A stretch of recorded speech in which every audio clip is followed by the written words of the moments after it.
Hello, ang buhay konstruksyon ay nakakapagod. Kung ayaw mong mapagod,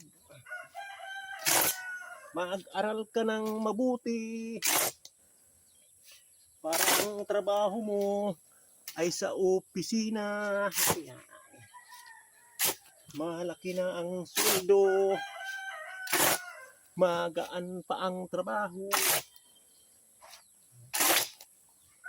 Kaya kung hindi ka nakatapos dito ka sa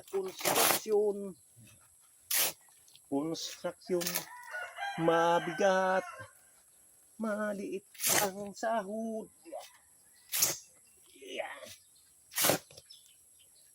Pag ikaw ay nakatapos, doon ka sa opisina,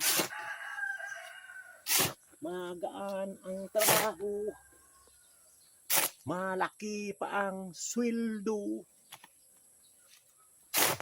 hindi ka magugulong sa utang kasi malaki ang inyong sweldo.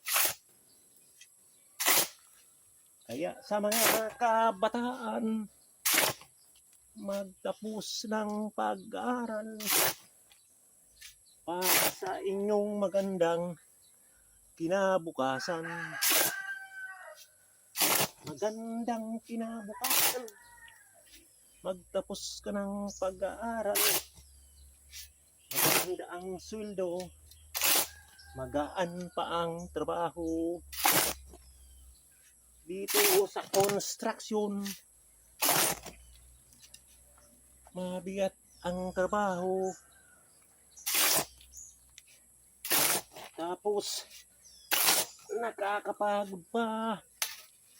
Oh yeah, magtapos kayo ng pag-aaral.